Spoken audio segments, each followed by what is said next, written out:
We'd accept each other. Like I have to accept the fact when we go and have lunch at a business meeting that you're going to stare at your phone. I'm going to say, Hillary, come on, hey, come on. You're going to go, oh, yeah.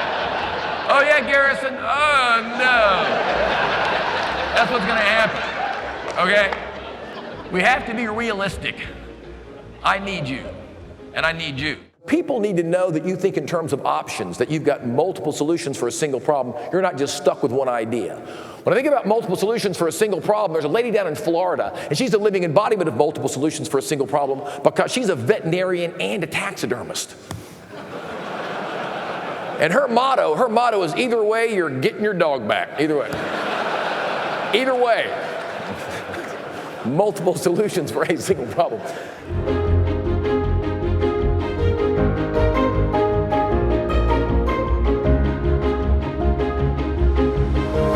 The real reason people don't want to change is because nobody wants to be a senior beginner. They want to wake up in the morning and realize what they used to know is no longer valid.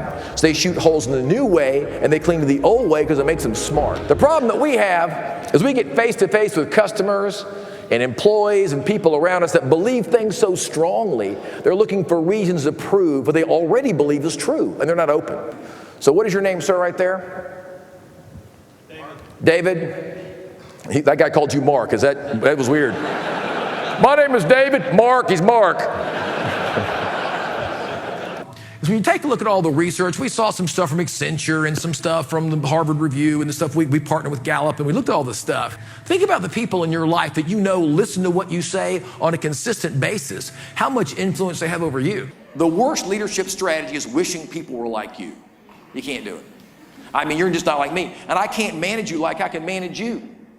I can shame Frank. I can say, Frank, you screwed up, Frank. Yeah. I can't shame you, right? If I say, hey, you screwed up, you're like, well, but I'm still awesome. But I'm still awesome. Still awesome. So each generation has to face that situation to where it's going to be different. These young people are entitled. Well, who did that? I did that. My generation. So if you are entitled, I don't know that, but it was my fault. Because you're 28, I could be your daddy. I might be your daddy. I might be your daddy.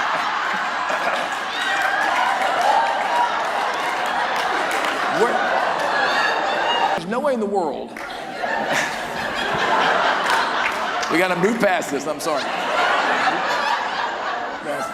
There's no way in the world that I can possibly judge you because I didn't live your life. Have you noticed that we let real characters get away with stuff we don't let other people get away with? What happened last night? Oh, Jimmy just got drunk and stole some laptops. You know Jimmy, he'll bring them back. You know Jimmy. Like, what? What happens if you're phony and screw up? Not so well forgiven. And if you make people feel valuable, they're much more likely to value you and what you have to offer. Reminds me of this story. There's a guy driving down the freeway. He's in Los Angeles, and the traffic is horrible in LA. Traffic is just terrible. Cars are coming at him. His wife calls on the cell phone. Honey, be careful. I'm watching the news. They say there's a crazy man going the wrong way down the freeway. He goes, no, honey, there's thousands of them. Sometimes it's you, that's all. So most of the research we saw showed that if you take a look at the role that you play in other people's behavior and are willing to identify that, you've got great influence and great power. Because there's an old saying, you can't change people. Oh, you absolutely can, yes. But you can only change them by taking a look at how your behavior triggers their behavior. If you're willing to take a look at that, you have gigantic influence. Action and adaptability create opportunity. Are we going to innovate? Are we going to inspire? Are we going to collaborate? Do all those things. Heroes and cowards feel the same fear. It's the action they take that separates them. And you can't think yourself into action. You have to act yourself into thinking. You can think about it all day long. Knowledge and power, knowing it and doing it have nothing in common. Can you take the actions you know are right and see you think about things then?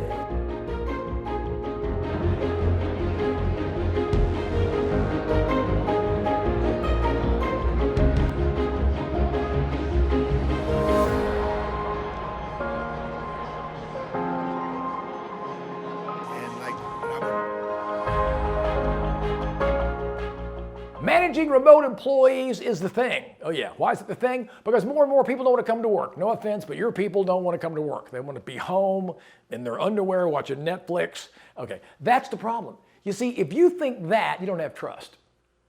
I said that on purpose. If you believe that they're at home watching some weird Ben Affleck movie and they're not working, that means that you don't trust them, that you don't have any faith, and they know that. So if they know that you don't trust them, you can't be influential. You can't engage, you can't increase their performance. So the first thing when it comes to managing remote people, managing those homebound workers, is they need to know that you believe they're actually doing something.